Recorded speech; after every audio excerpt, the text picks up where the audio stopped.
My life is pretty normal for a young teacher. I'm Lily, and after working hard at a training college, I finally got a job at one of the best schools around. My plan was to teach, maybe do some writing on the side, and one day start a family with the right guy whenever he showed up. That part happened quicker than I thought, thanks to my college friend Nancy. Lily, you have to meet Charles. Nancy insisted one windy Monday afternoon over coffee. He's looking for something real, and you are too. I just have a good feeling about this. That evening, I met Charles at a local bar. He was easy to spot, taller than most people, with a loud laugh that filled the whole place. I was so nervous, fixing my hair over and over. But when he smiled, all my nerves disappeared. Hey, you must be Lily. Nancy hasn't stopped talking about you.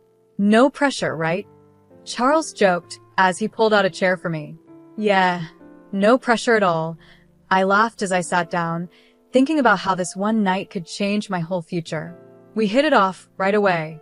Charles worked in finance, not really my thing, but he made it sound exciting every time he talked about his day. He loved hiking, hated sushi, and had a soft spot for cheesy 90s movies. 5 years later, we were setting up our home together. The wedding was small, just close friends and family in a garden ceremony. It was perfect for us. Charles's mom, Karen, seemed nice enough. She was always polite and ready to help, so I thought things were off to a great start. Living together was easy at first. Charles was supportive, and we always had each other's backs. But then, the pressure started quietly at first, but soon it was constant. Lily, when are you two going to give me a grandchild? You know Charles is my only chance for this, Karen would casually say during her visits. It was like hearing the same thing over and over, each time more urgent. I tried to stay calm and keep the peace. We're working on it, Karen. These things take time, I'd say with a forced smile while chopping veggies or setting the table. After dinner one night, as we were cleaning up, Charles turned to me, and his expression softened. Hey, sorry about Mom. She's just excited. We're okay, right? Charles asked. Yeah, we're okay. I assured him, but deep down, I wondered how much longer we could handle the pressure before it started affecting us. Living under constant pressure to start a family felt like walking on eggshells, and Karen's reminders never seemed to stop. Each visit, she became more impatient, like sandpaper rubbing against my already worn nerves. One sunny Monday morning, Charles and I were enjoying a rare day off together. We were in the middle of a lazy breakfast when I saw Karen's car pull up. Even before she came inside, I knew we were in for another round of her questions about grandkids. Morning, you two. I just came from Amanda's grandkids' christening. Adorable little thing. So, any news on my future grandchild? Karen burst into the kitchen, full of expectations.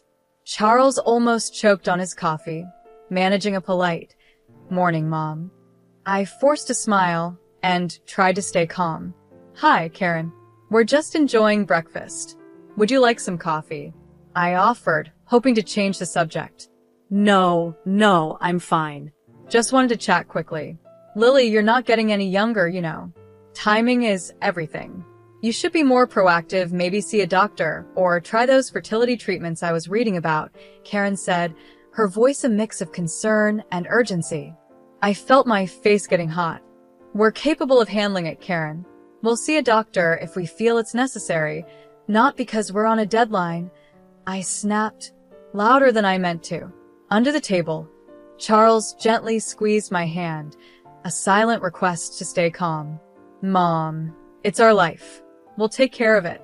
Let's not ruin a nice morning," Charles said, his voice firm but respectful. Karen let out a dramatic sigh, clearly frustrated. "I just want to see my grandkids while I'm still around to enjoy them. Is that too much to ask? There's more to our lives than just having babies, Karen. We have our careers and our own plans." I started, but Charles squeezed my hand again, warning me to tread lightly. I know, but family is everything," Karen shot back, her words sharp as she grabbed her purse. "I'll leave you to your plans then, but just think about what I said, okay?" After she left, the tension hung in the air like a bad smell. Charles and I spent the rest of the morning in silence, both deep in thought. Karen's visits were turning into a battleground, and we always found ourselves on the defensive. That evening, we decided to take a walk to clear our heads. She's my mom, and I love her, but I can't stand how she keeps pushing us. It's like she's checking off boxes on some life checklist, Charles said as we strolled through the park, letting out his frustration. I understand she's excited, but it feels like she's more focused on being a grandma than caring about our happiness or health. I replied, feeling my frustration build up. It's like we don't matter to her unless we have a grandchild. We need to set boundaries, Lily, Charles said, his grip on my hand tightening as we walked back home. Next time she brings it up, we have to be clear, firm, but clear. The reality of our situation hit me like a heavy weight in my stomach. Setting boundaries with Karen wasn't going to be easy, but it was necessary. I wasn't just fighting for our peace. I was fighting for our future, whatever it might hold. After all the stress and tense dinners, our biggest dream finally came true. I was pregnant. Charles and I were beyond happy, floating on a cloud of joy that felt almost unreal. But with our exciting news came Karen's overwhelming enthusiasm, now stronger than ever. We had just started working on the baby's room, painting the walls a soft, calming color and putting together a crib, which took way more patience than I thought I had. During one of those DIY afternoons, Karen showed up unannounced again. She was wearing a bright red t-shirt that said Future Grandma in big, bold letters. Look at this. Isn't it cute? Karen beamed, stretching the fabric for us to see. I got it custom made. Karen, could we maybe not announce it to everyone yet? We're still early on, and we're just trying to be cautious, I said as gently as I could, hoping to calm her excitement without starting an argument. Oh, honey, when you've got news this good, you shouted from the rooftops. Everyone's thrilled for us. Karen's voice grew louder with each word, her excitement bubbling over like a pot left on the stove too long. The next few weeks were a blur of Karen's constant check-ins. She was always calling or dropping by, armed with old wives' tales about pregnancy do's and don'ts. She made sure I ate certain things and avoided others, fussing over my schedule and sleep. It was suffocating. Karen, I really appreciate your help, but you hovering like this is stressing me out. I finally snapped one evening after her 10th lecture about the benefits of prenatal yoga. Even after that, the pressure didn't ease, and neither did my busy schedule. Balancing my teaching job with pregnancy wasn't easy, but I was determined to keep things as normal as possible. That was until one day at school, halfway through explaining a math problem to my 5th graders, I felt a sharp pain that stopped me mid-sentence. The room started spinning. The chalk slipped from my hand, and then everything went dark. I woke up in the hospital, the sharp smell of antiseptic filling my senses before I even opened my eyes. Charles was there, his face pale and tired, holding my hand tightly like it was the only thing keeping him grounded. They had to do surgery, he whispered, his voice shaky. It was serious, Lily. You almost didn't make it. We lost the baby. His words hit me like a punch, knocking the breath out of me.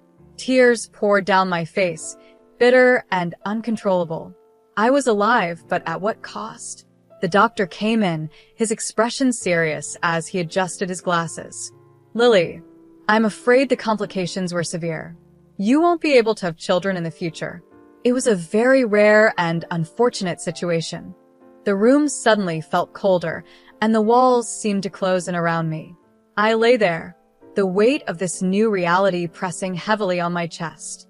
Charles squeezed my hand, trying to offer some comfort in the overwhelming sea of grief I was drowning in.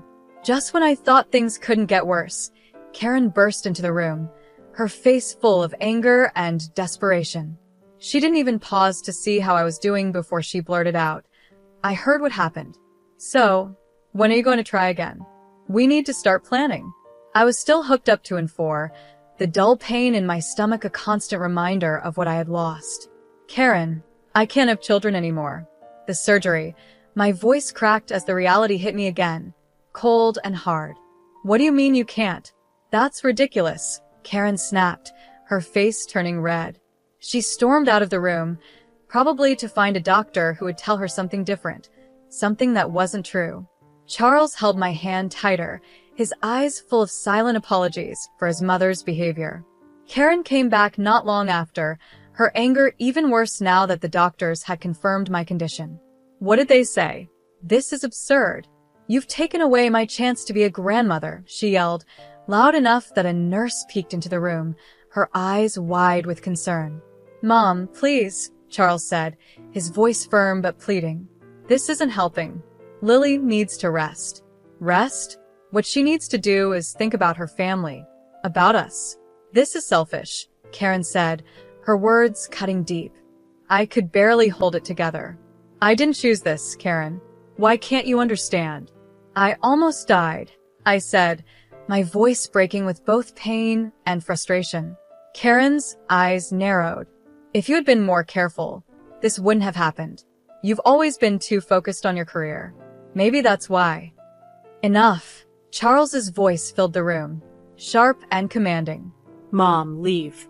Now. We'll talk when you're ready to be reasonable. But Karen wasn't finished. She turned to me, her voice full of venom as she hissed. You're not worthy of my son. You can't give him what he needs. You're not a real woman. Her words pierced through me, leaving a sting that would never fade. A tear slipped down my cheek, mixing with the bitterness of her cruel words.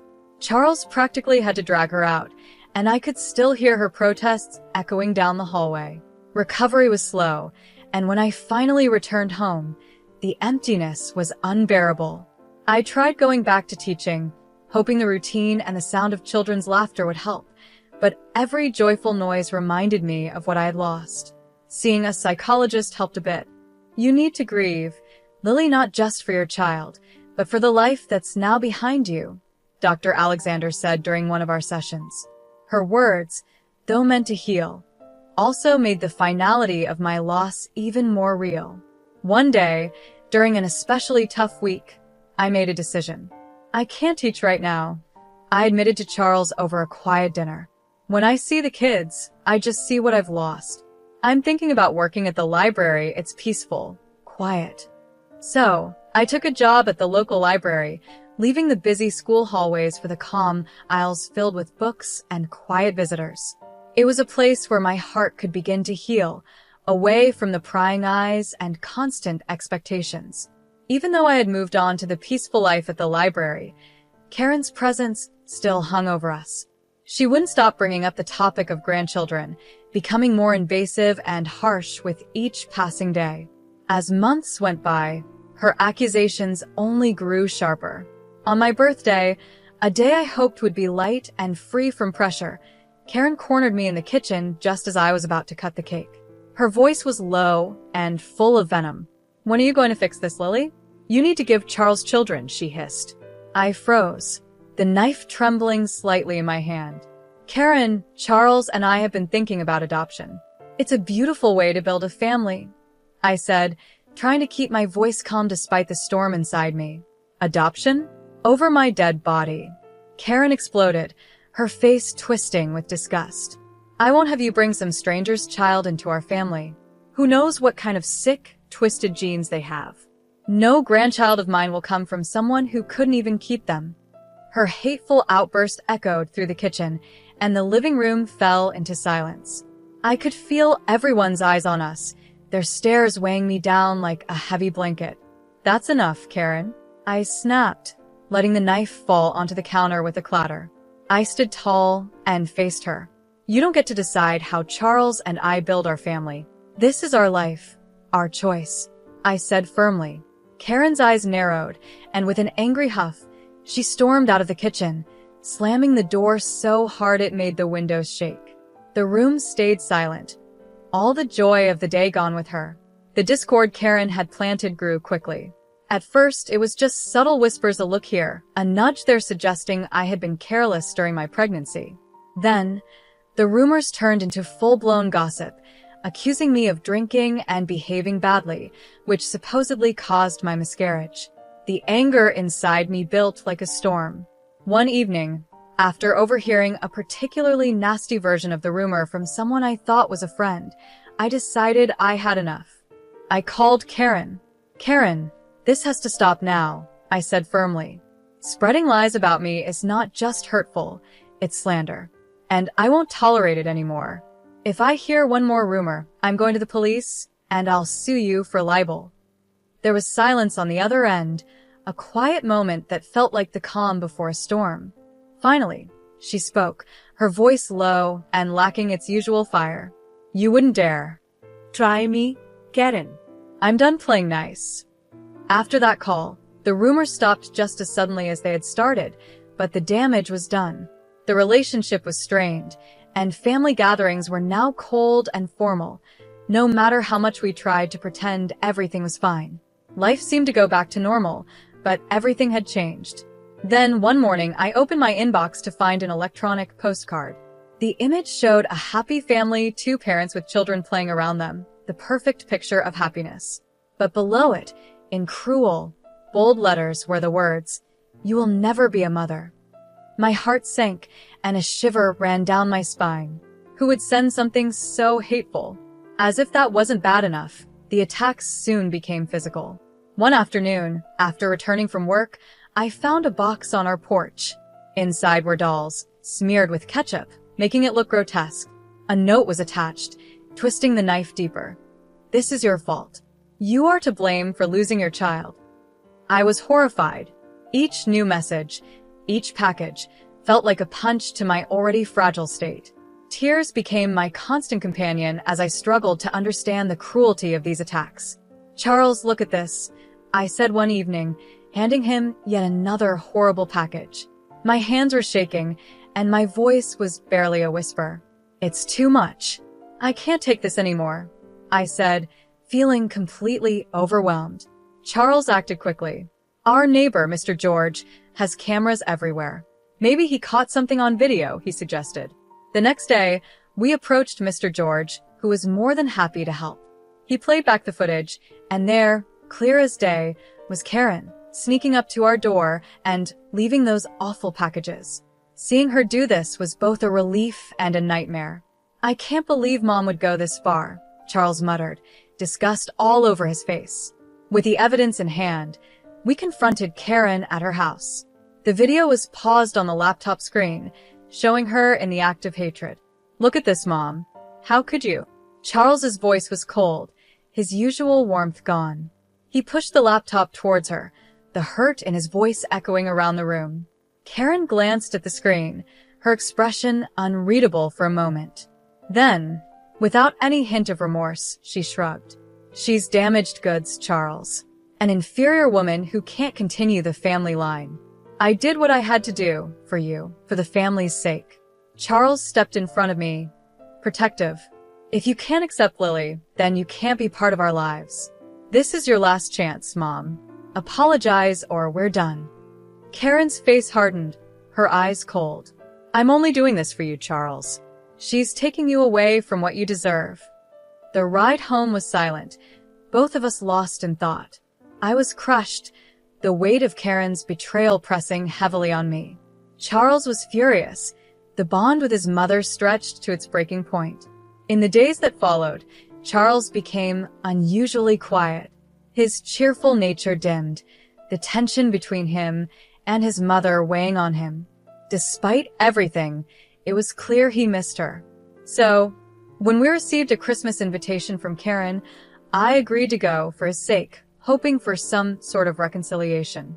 When we arrived, the house was full of relatives and friends, the smell of pine and mulled wine in the air. Karen greeted us with a tight smile, her eyes darting nervously.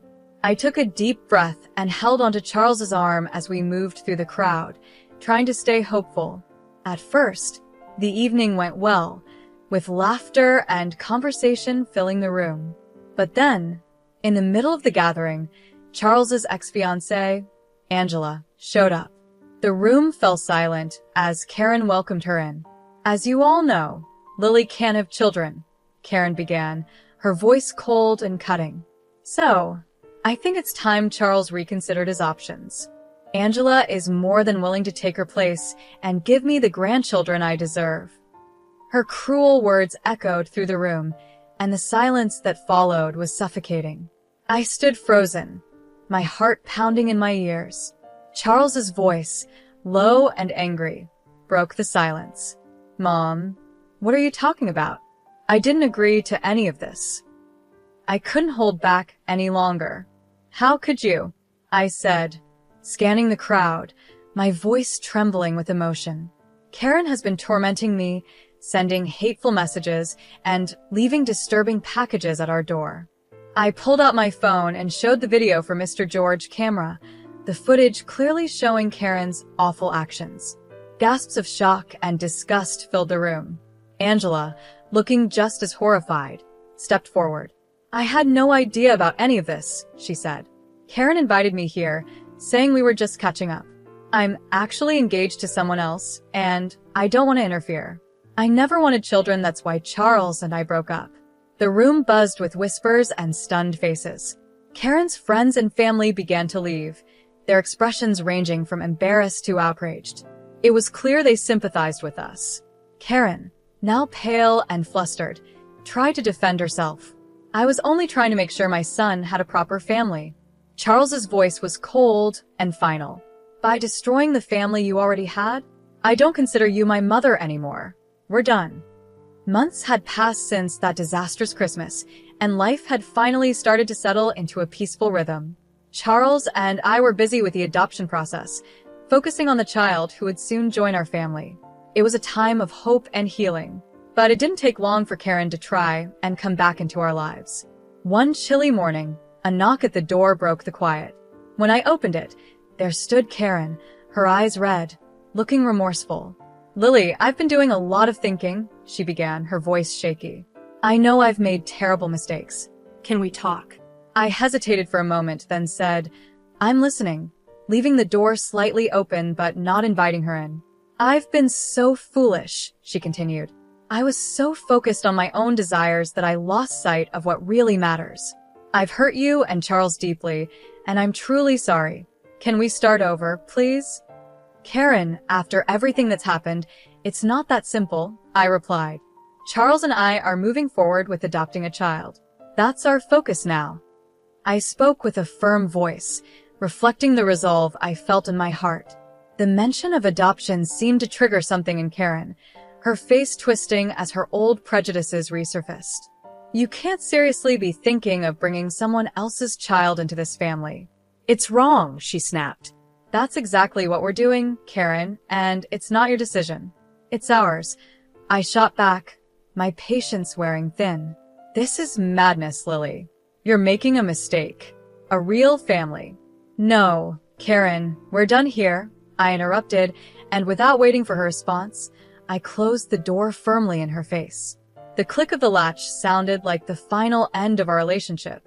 Inside, Charles stood at the top of the stairs, having heard the entire exchange. Everything okay? He asked as he walked down to join me. I think it finally is, I said, leaning into his embrace. I told her we're adopting and she didn't take it well, but it's really over this time. Charles nodded, his face set with determination. Let's make it official then. Together, we blocked Karen's number on our phones and sent messages to our friends and family, explaining that we had decided to cut ties with her for the sake of our future family's peace and well-being. The adoption process moved forward, and with each step came a new sense of excitement and anticipation. We filled out forms, attended interviews, and prepared a room filled with love, ready for the new beginnings that awaited us. As the waiting period came to an end, I felt drawn back to my old life in the classroom. I returned to teaching, and the joy of being around children once again lit up a part of me that had dimmed during those dark times. Standing in front of my class, I realized how much I had grown, how resilient I had become. The laughter of the children echoed through the halls, a sweet sound that filled the empty spaces left by lost dreams. It reminded me that when some doors close, others open, and behind this new door was a future filled with hope and the laughter of a child who would soon call us Mom and Dad.